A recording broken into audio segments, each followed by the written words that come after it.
네, 안녕하세요. 네이버 닥톡 지식인 상담한의사 네, 안녕하세요. 네이버 닥톡 지식인 상담한의사 정소영 원장입니다. 네, 오늘은 과민성 방광 생활관리 좀 자세하게 알려주세요 라고 질문을 주셨습니다. 네, 과민성 방광은 방광이 과도하게 수축을 하는 그런 질환이기 때문에 방광을 더 수축시키는 그런 음식들을 피해주는 것이 가장 중요합니다. 그래서 방광을 수축시키는 이뇨작용이 있는 그런 대표적인 음식이 카페인, 탄산, 알코올, 그리고 시큼한 맛이 나는 과일이나 음료인데요. 우리가 카페인이라고 하면 흔히 커피만 주로 생각하기 쉬운데 카페인이 커피뿐만 아니라 녹차나 초콜릿 그리고 바카스, 디나 비타오백 같은 그런 드링크 중에도 들어있는 경우가 많이 있으니까 그 음료 같은 걸 마실 때는 카페인이 들어있지 않은지 좀 잘 살펴보시고 드시는 것이 좋겠습니다. 그리고 탄산음료를 피해줘야 되는데 우리가 탄산음료를 주로 치킨이나 피자처럼 기름진 음식을 먹을 때 주로 먹게 되기 때문에 이런 기름진 음식을 피해야 탄산음료도 더 피하기가 쉬워지게 됩니다. 그렇지 않으면 뭐 기름진 음식을 먹을 때라도 탄산이 아닌 다른 음료로 대체해서 먹으면 되겠습니다.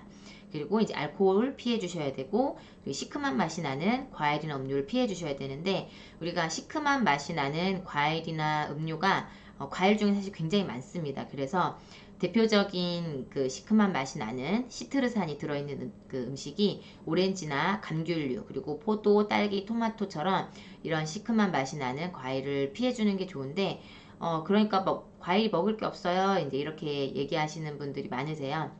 그래서 시큼한 맛이 나지 않는 배나 감이나 바나나, 망고 같은 과일은 먹어도 괜찮으시니까 그렇게 드시면 좋을 것 같고요.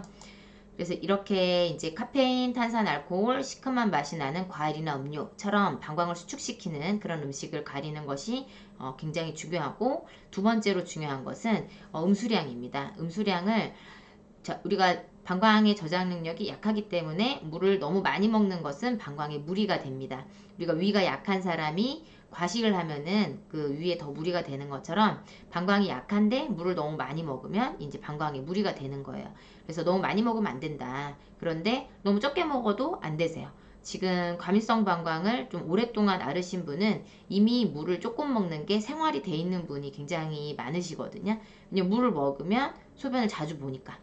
그래서 물을 자꾸 덜 먹게 되는 거예요. 그런데 물을 너무 적게 먹으면 소변이 진해지고 그렇게 농축료가 되면 방광염이 쉽게 걸립니다. 그래서 방광염이 쉽게 걸리면 과민성 방광 환자분들은 증상도 확 심해지고 그게 감기 후유증처럼 굉장히 안 좋은 상태가 오래 가기 때문에 방광염에 자주 생기면은 이제 과민성 방광 환자분들 되게 힘들어지세요. 그래서 방광염이 자주 생기지 않게 하기 위해서라도 물을 조금 먹으면 안 되고 그리고 방광이 근육으로 돼 있는데 이제 소변이 차면 쭉 늘어났다가 소변을 볼 때 쭉 줄어들고 이제 이렇게 늘어났다 줄어들었다 하는 근육으로 되어 있는데 물을 너무 적게 먹고 적게 먹게 되면 방광이 작아지게 됩니다. 늘어날 일이 없게 돼요.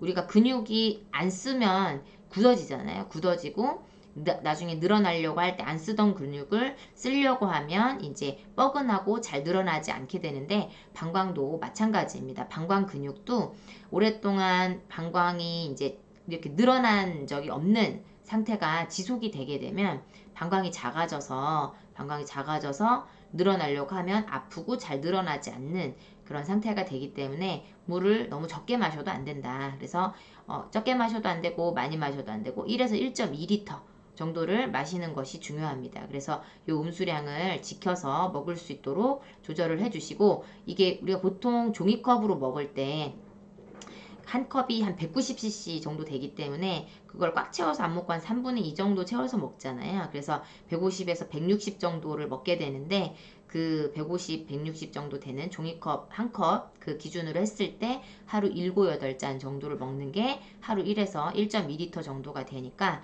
그 7, 8잔 정도를 마신다라고 생각을 해주시면 되겠습니다.